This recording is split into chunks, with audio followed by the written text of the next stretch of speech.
ওকে। আসসালামু আলাইকুম, সবাইকে শুভেচ্ছা জানাচ্ছি। মাসুম মাহবুব, দেখছেন ওপেন দ্য ইউটিউব চ্যানেল এবং মাসুম মাহবুব ফেসবুক পেজ। আমার স্টুডিওতে এই মুহূর্তে বিদ্যুৎ নাই।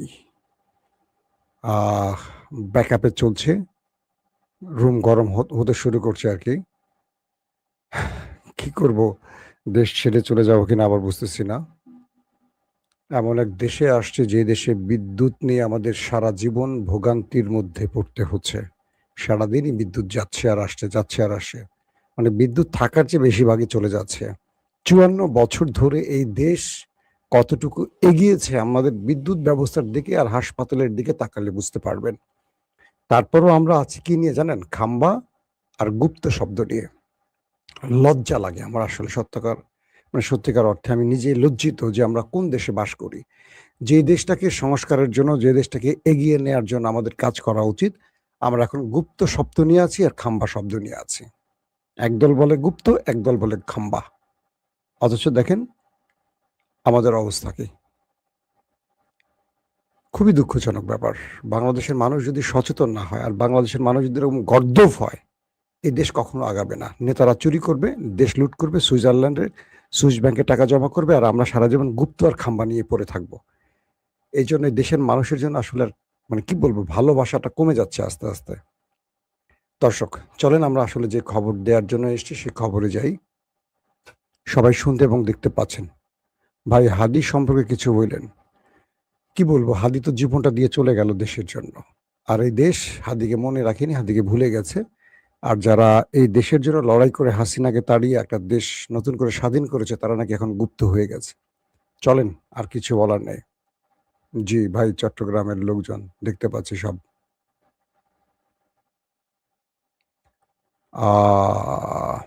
দর্শক, বেশ কিছু গুরুত্বপূর্ণ খবর আছে। সেই প্রথম খবরটি হলো, মার্কিন প্রেসিডেন্ট ডোনাল্ড ট্রাম্প আমেরিকার ইতিহাসে সবচেয়ে বড় বিপদে ফেলে দিয়েছেন। এটা ইতিমধ্যে বিভিন্ন মার্কিন গণমাধ্যম সেটাকে প্রকাশ করছে। এবং ট্রাম্প যদি কখনো বুঝতে পারতেন যে তার এই পরিণতি হবে, তাহলে তিনি ইরানের সাথে কখনো যুদ্ধে জড়াতেন না। এটা নিয়ে কিছু দুর্দান্ত তথ্য আপনাদের দেব। পাশাপাশি পাকিস্তানের আসিম মনির বা পাকিস্তান রাষ্ট্রটি এই মুহূর্তে সবচেয়ে আলোচিত একটি দেশ। পাকিস্তান এবং ইরান আসলে তলে তলে খেলছে কি, বা পাকিস্তানের সাথে আমেরিকা তলে তলে কি খেলছে, বা পাকিস্তানের সাথে আরব রাষ্ট্র তলে তলে কি খেলছে, এই তলে তলে খেলার কিছু তথ্য আপনাদের দেব। আসেন আমি একটা একটা করে শুরু করি। স্টুডিওতে বসে থাকা খুব কঠিন হয়ে যাবে, গরম হচ্ছে চারদিকে। প্রথম যে খবরটি, মার্কিন কিছু বিশ্লেষক তারা তাদের বিভিন্ন বক্তব্যে লিখনিতে বলতে শুরু করেছেন, ডোনাল্ড ট্রাম্প যদি বুঝতে পারতেন যে তার পরিণতি এরকম হবে, তাহলে তিনি কখনো যুদ্ধে জড়াতেন না। তিনি অতীতে বা আমেরিকা অতীতে অনেক দেশকে সর্বনাশ করেছে। সেই দেশগুলো ধ্বংস হয়েছে, কিন্তু আমেরিকার তেমন কিছু হয়নি। কিন্তু ইরানের সাথে লড়াই করার পর আমেরিকা এই বিষয়টুকু মানে বুঝতে পেরেছে যে বাকি দেশগুলো আর ইরানের অবস্থাটা পুরোপুরি আলাদা। এই যুদ্ধটা শুরুর আগে ইসরায়েল প্রধানমন্ত্রী নেতানিয়াহু এবং মোসাদ প্রধান আমেরিকাকে বুঝিয়েছিল মাত্র 2 থেকে 3 দিনের মধ্যে ইরানের খেলা শেষ। অর্থাৎ সুপ্রিম কমান্ডার, গুরুত্বপূর্ণ কয়েকজন সেনা অফিসারকে মেরে দিলেই সব খেলা শেষ। কিন্তু খেলাটা তখন শুরু হয়েছে, এটা আমেরিকা বোঝেনি। সুপ্রিম কমান্ডার এবং আইআরজিসির গুরুত্বপূর্ণ বা ক্যাবিনেটের গুরুত্বপূর্ণ ব্যক্তিদের মৃত্যুর পর মূল খেলাটা শুরু হয়ে গেছে। এখন আমেরিকা কোনোভাবে ইরানকে বাধ্য করতে পারছে না। Supreme commander Ayatollah Ali Khamenei এর আগে 12 দিন বা 11 দিনের যুদ্ধ শেষে কিন্তু আমেরিকার আবেদনে সঙ্গে সঙ্গে সিজফায়ারে গিয়েছিল, যুদ্ধবিরতিতে গিয়েছিল, আপনাদের মনে আছে। কিন্তু আয়াতুল্লাহ আলী খামেনির ছেলে মুস্তফা খামেনি বা আইআরজিসি বর্তমানে কোনোভাবেই আমেরিকার সাথে আলোচনা করতে রাজি হচ্ছে না। আমেরিকা এই বিষয়টি বুঝতে পারেনি। এখন আমেরিকা যে কোনোভাবে হয় ইরানকে ধ্বংস করতে হবে, নতুবা ইরানের কাছে পরাজিত হতে হবে। এখন আমেরিকা ইরানকে ধ্বংস করতে তো পারছে না, কারণ ইরানকে ধ্বংস করতে হলে আমেরিকার অনেক কিছু ধ্বংস করতে হবে বা আমেরিকার অনেক কিছু হারাতে হবে। আর এই হারাতে গেলে আমেরিকা পৃথিবীতে আর পরাশক্তি বা 1 নাম্বার রাষ্ট্র, পাওয়ারফুল রাষ্ট্র হিসেবে থাকতে পারবে না। ইরান সেখান থেকে আমেরিকাকে দুর্বল করে ফেলবে। কিরকম? এই মুহূর্তে গালফ কান্ট্রি আমেরিকাকে বলছে যে তুমি নিজেকে রক্ষা করতে পারছো না, তুমি আমার দেশে আমার পেট্রো ডলার নিয়ে আমাকে কি রক্ষা করবে? গালফ কান্ট্রি চেষ্টা করছে ইরানের হাত থেকে তার দেশের নিরাপত্তার জন্য কি করতে পারে। তারা আমেরিকার বদলে ভিন্ন রাষ্ট্রকে খুঁজছে। বলা হচ্ছে যে দুটো রাষ্ট্রকে তারা মাথায় রেখেছে, একটি রাশিয়া, একটা চীন। ইরানের হাত থেকে বাঁচতে হলে দুটো দেশই কেবল বড় ভূমিকা রাখতে পারে, চীন এবং রাশিয়া। আর আমেরিকা কেন পারবে না? কারণ আমেরিকাকে এই 40 দিনের যুদ্ধে যে ধোলাইটা ইরান দিয়েছে গালফ কান্ট্রির ভিতরে, আমেরিকার যত প্রতিরক্ষা ব্যবস্থা আছে, সামরিক বড় বড় স্থাপনা আছে, আমেরিকার যুদ্ধ বিমান আছে, আমেরিকার F-35 আছে, আমেরিকার রিফুয়েলিং ট্যাঙ্কার আছে, আমেরিকার কি বলবে প্যাট্রিয়ট কিংবা থার্ড আছে প্রতিরক্ষা ব্যবস্থা, আমেরিকার যেই কি বলবো যে মধ্যপ্রাচ্যকে রক্ষায় যে তাদের প্রতিরক্ষা আরো যে ব্যবস্থাগুলো আছে, রাডার সিস্টেম থেকে শুরু করে সবই ধ্বংস করে ফেলেছে ইরান। অর্থাৎ আমেরিকার যুগের পর যুগ ধরে গালফ কান্ট্রিতে নিজেকে যে শক্তিশালী অবস্থানে তৈরি করেছে, নিজের যে প্রতিরক্ষা বহু তৈরি করেছে, সবকিছু তছনছ করে দিয়েছে ইরান মিসাইল এবং ড্রোন দিয়ে। এখন গালফ কান্ট্রি এটুকু বুঝতে পারছে যে আমেরিকা কখনো ইরানকে ঠেকাতে পারবে না। আমেরিকা 40 দিনে সেই পরীক্ষায় ফেল করে গেছে। এখন ইরানকে যখন হিংস দেয়া হচ্ছে যে আমাদেরকে কি বলে চীন এবং রাশিয়ার কাছে, যখন গালফ কান্ট্রি গোপনে ছুটতে শুরু করেছে ইরানের হাত থেকে বাঁচার জন্য, তখন চীন বলে দিয়েছে যদি আমাদেরকে ডাকো তাহলে আমাদের কিছু শত্রু আছে। কিরকম? যে তোমরা যে তেল বিক্রি করবে পৃথিবীব্যাপী, এটা ইউয়ানে বিক্রি করতে হবে, তোমরা ডলারে বিক্রি করতে পারবে না। আবার আমেরিকা টিকে আছে কিভাবে? আমেরিকা টিকে আছে তার মিত্রদের যত রিজার্ভ সব ডলারে আছে, রিজার্ভ হিসেবটাই করা হয় ডলারে। এখন আরবের এই ধনকুবের রাষ্ট্রগুলো যদি আমেরিকার পাশ থেকে সরে ইরানে চলে কি বলে চীনে যায় বা রাশিয়া যায়, তাহলে রিজার্ভটা ডলারে থাকবে না, ইউয়ানে চলে আসবে। তাহলে আমেরিকা ধাস করে মাটিতে পড়ে যাবে। মানে মূল পৃথিবীর শক্তি তো ধরেন আপনার ডলার এক নাম্বার কারণ যে আমেরিকা আজকে এই সুপার পাওয়ার কেন, অর্থ ব্যবস্থা ডলার, বিশ্ব কারেন্সির মূল হিসেবটা হয় ডলারে। তো আবার সৌদি আরব, কাতার, কুয়েত, জর্দান এরা যদি তেল বিক্রি শুরু করে ইউয়ানে, তাহলে আমেরিকার আর অস্তিত্ব থাকে না। এখন আমেরিকা বুঝতে পারছে যে তার অবস্থা খুবই করুণ, কারণ ইরান এই যুদ্ধে আমেরিকাকে সাপের মতো পেঁচিয়ে ফেলেছে। মানে কি, এখন আমেরিকা চাইলে যুদ্ধবিরতি করে শেষ করতে পারবে না। ইরান এমন ভাবে ট্র্যাপে ফেলে দিয়েছে আমেরিকাকে, আমেরিকা সেখান থেকে উঠতে পারছে না। যেমন হরমুজ প্রণালীতে অবরোধ করে বসে আছে কেন আমেরিকা চাচ্ছে ইরান যেন কোনোভাবে তার কারেন্সিতে বা ইউয়ানে বা ক্রিপ্টো কারেন্সিতে আর তেল বিক্রি করতে না পারে, বা ইরানের কাছ থেকে ইরানের মিত্ররা যেন ডলার ছাড়া অন্য কোনো ব্যবস্থা তেল না কিনা। কিন্তু ইরান বলে দিয়েছে হয় ক্রিপ্টো কারেন্সি অথবা তোমাকে আসতে হবে ইউয়ানে। ইতিমধ্যে সেইভাবেই যারা তেল নিচ্ছে বা হরমুজ প্রণালী ত্যাগ করছে টোল দিয়ে, তারা সবই এই পদ্ধতি গ্রহণ করছে, ডলার বাদ দিয়ে দিয়েছে। এখানে বিশাল ধাক্কায় আমেরিকা খেয়ে ফেলছে। তো এই পরিস্থিতিগুলো একটার পর একটা আসছে, এবং সামনের দিনগুলোতে ইরান আমেরিকাকে এমন চাপে ফেলে দিয়েছে যে ইরানের মিত্ররা ক্রমান্বয়ে আমেরিকা থেকে মুখ ফেরাতে শুরু করেছে। যেমন এর মধ্যে ইউরোপ মোটামুটি আমেরিকাকে সহযোগিতা করছে না, ন্যাটো সরে আসছে, যে কারণে আজকে পেন্টাগনের একটি বা হোয়াইট হাউসের একটি গোপন নথি লিক হয়েছে, এটা মেইল লিক হয়েছে। সেটা কি, আমেরিকা ন্যাটো থেকে স্পেনকে সাসপেন্ড করতে যাচ্ছে, এমন একটি নোটিশ পাওয়া গেছে। তার মানে স্পেন এই যুদ্ধে সবচেয়ে বেশি আমেরিকা ইসরায়েলের সমালোচক ছিল, এবং ইসরায়েল আমেরিকাকে তার ভূমিতে বা আকাশে উঠতে নামতে দেয়নি, কোনো প্রকার তাদের ঘাঁটি ব্যবহার করতে দেয়নি, এবং সবচেয়ে বেশি সমালোচনা করেছে মিস্টার পেড্রো, স্পেনের যিনি প্রধানমন্ত্রী। এবং তাই স্পেনকে সাময়িকভাবে ন্যাটো থেকে সাসপেন্ডের পরিকল্পনা নিচ্ছে আমেরিকা। সেই তথ্যটি আজকে লিক হয়েছে। এখন প্রশ্ন হলো, যদি স্পেনকে ন্যাটো থেকে বের করে দেয়, ধারণা করা হচ্ছে আরো অনেক ইউরোপীয় রাষ্ট্র এই ন্যাটো থেকে বেরিয়ে যেতে পারে। আমেরিকা এখন তার শত্রু ইরানকে সাইজ করতে না পেরে ইউরোপের দিকে নজর দিচ্ছে। পাশাপাশি আরো যে দেশগুলো আমেরিকা ইসরায়েলের কঠোর সমালোচক ছিল, তাদেরও কঠিন বিরোধিতা, শুধু নয় শাস্তি দেওয়ারও বিভিন্ন পথে হাঁটছে আমেরিকা। তো বলা হচ্ছে যে এই মুহূর্তে আমেরিকা ইসরায়েল ইরানের সাথে মানে ইসরায়েল কিন্তু লড়াই করতে চাইছে, আমেরিকা কিন্তু এখান থেকে উঠে যেতে চাইছে, কিন্তু আমেরিকাকে ইরান ছাড়ছে না, চারদিক থেকে সে পেঁচিয়ে ফেলছে। আসেন 2 নম্বর গুরুত্বপূর্ণ খবর। পাকিস্তানের এসছেন ইরানের পররাষ্ট্রমন্ত্রী আব্বাস আরাকচি, এবং কয়েকটি সূত্র বলছে যে পাকিস্তানের ডেলিগেটরা চলে গেছে ইতিমধ্যে পাকিস্তান ছেড়ে।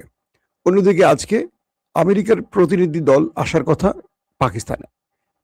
ইরানের পররাষ্ট্রমন্ত্রী বলছেন যে আমরা পাকিস্তানের সাথে আলোচনা করতে আসছি, আমরা কোনো আমেরিকানদের সাথে বসবো না। এই বক্তব্যটি আমেরিকানদের একটা বড় চপেটাঘাত হয়ে গেছে। বলা হচ্ছে যে আসিম মনির 3 দিন ছিলেন ইরানে।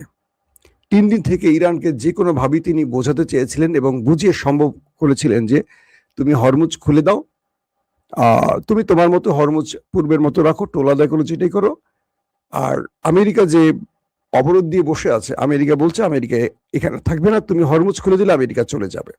তো 3 দিন থেকে আসিম মনির ইরানকে ম্যানেজ করে তারপরে যেদিন তিনি ইরান ছাড়লেন তখনই কিন্তু ইরান থেকে বলা হয় যে হরমুজ খুলে দেয়া হয়েছে। আপনারা দেখেছেন একদিন, মানে 24 ঘন্টার জন্য। কিন্তু আমেরিকা পাকিস্তানকে যে কথা দিয়েছিল তারা অবরোধ তুলে দিবে, তারা কিন্তু অবরোধ তোলে না, তারা প্রতারণা করে। কারণ ডোনাল্ড ট্রাম্প যখন অবরোধ তুলে দেবে এই চুক্তিতে আসিম মনিরকে ইরানে পাঠিয়েছিল এবং আসিম মনির ইরানকে ম্যানেজ করে হরমুজ খুলে দিয়েছিল, তখন মিস্টার নেতানিয়াহু ট্রাম্পকে আবার চেপে ধরেন যে না, খবরদার, আপনি এই কাজটি করতে পারেন না। আপনি যদি এখন এই অবরোধ খুলে দেন তাহলে তো আমরা মারা পড়বো, আমাদের সব শেষ, এতদিন যা কিছু করেছি আমাদের সব অর্জন ব্যর্থ হয়ে যাবে। তো ডোনাল্ড ট্রাম্পকে যখন আবার নেতানিয়াহু চেপে ধরেন, ট্রাম্প আবার পূর্বের সিদ্ধান্তে ফিরে আসেন। তখন খেপে যায় আসিম মনির যে আপনি আমাকে দিয়ে মধ্যস্থতা করেছেন, আমাকে কথা দিচ্ছেন, কিন্তু পরক্ষণে আপনি কথা পরিবর্তন করছেন, তাহলে আমি ইরানের কাছে তো বিশ্বাসঘাতক হয়ে যাব। এরপর আমরা দেখেছি যে ডোনাল্ড ট্রাম্প হরমুজ প্রণালীতে অবরোধ দিয়ে বসে আছে, এখনো নড়াচড়া করছে না। ইরানের জাহাজ আটক করে, আবার ইরান আমেরিকান স্বার্থ সংশ্লিষ্ট জাহাজ আটক করে। দুই পক্ষের সাথে খেলা চলছে। আবার ইরান আমেরিকার নাকের ডগা দিয়েও চলে যাচ্ছে তার কার্গো জাহাজ নিয়ে।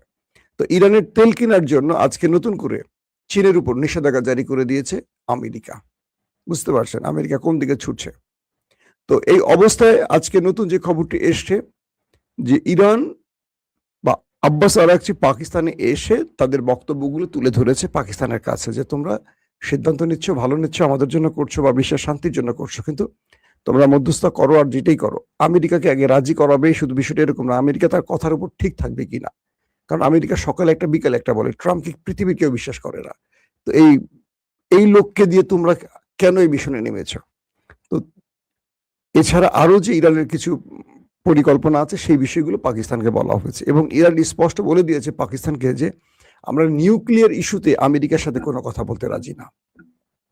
আমরা যদি কথা বলি আগামী দিনগুলো কি হবে, যুদ্ধবিরতির ফলে অর্থনৈতিক ব্যবস্থা হবে, হরমুজ প্রণালী ইস্যুতে টোল এগুলো নিয়ে কথা বলতে চাই। আমাদের উপর নিষেধাজ্ঞা যেগুলো আছে গত 40-50 বছর ধরে, এগুলো উঠাবে কি করে, আমাদের সারা পৃথিবীতে যে বিলিয়ন ডলার ফ্রিজ হয়ে আছে এগুলো ফেরত দিবে কিভাবে, আমাদের ক্ষতিপূরণ কিভাবে দিবে, এগুলো নিয়ে আমরা আলোচনা করতে চাই।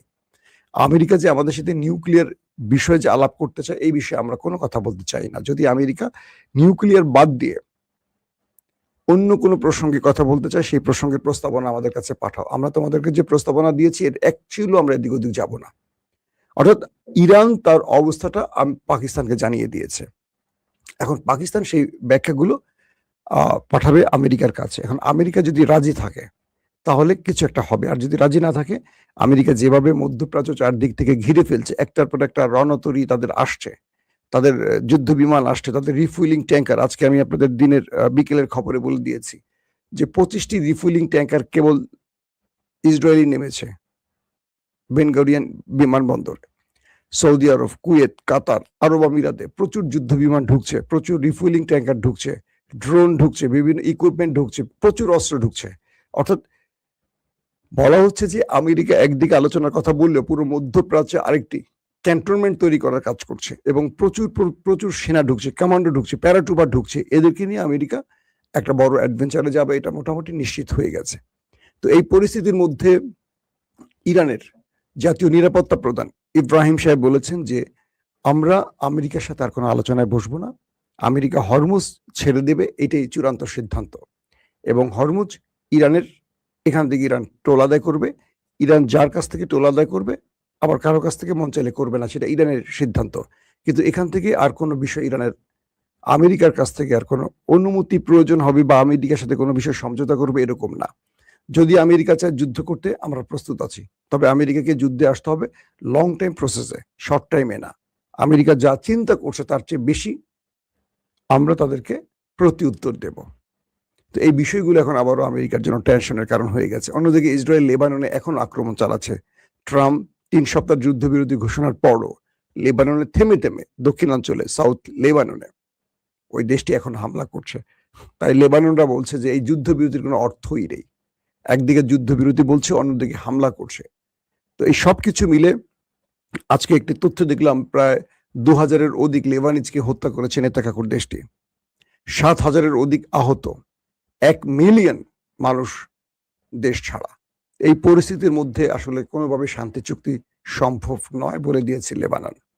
তো ইরান এই মুহূর্তে একদম হার্ড লাইনে আছে, যদি যুদ্ধ চাও আসো যুদ্ধ করো, আর যদি মনে করো তুমি আলোচনা করতে চাও, পূর্বেই আগে আমার শর্ত মানো, কি কি তুমি শর্ত মানতে রাজি আছো সেটা আগে আমাকে জানাও। তবে নিউক্লিয়ার ইস্যুতে আর কোনো কথা হবে না। এটা ইরান যেই পর্যায়ে রেখেছে সেই পর্যায়ে থাকবে। এটা লম্বা প্রসেস, এটা একদিনই বন্ধ করে দিবে, একদিন এটা করবে, এটা সম্ভব নয়। তার মানে আমরা এটুকু বুঝতে পারছি যে পাকিস্তান সফর থেকেও বড় কিছু আসছে না। তবে আসিম মনির চেষ্টা করছেন দুই পক্ষকে যে কোনো ভাবেই হোক রাজি করিয়ে একটা ফলপ্রসূ আলোচনার মাধ্যমে যুদ্ধটাকে বন্ধ করার জন্য। প্রত্যেকে ভালো থাকবেন। আল্লাহ হাফেজ।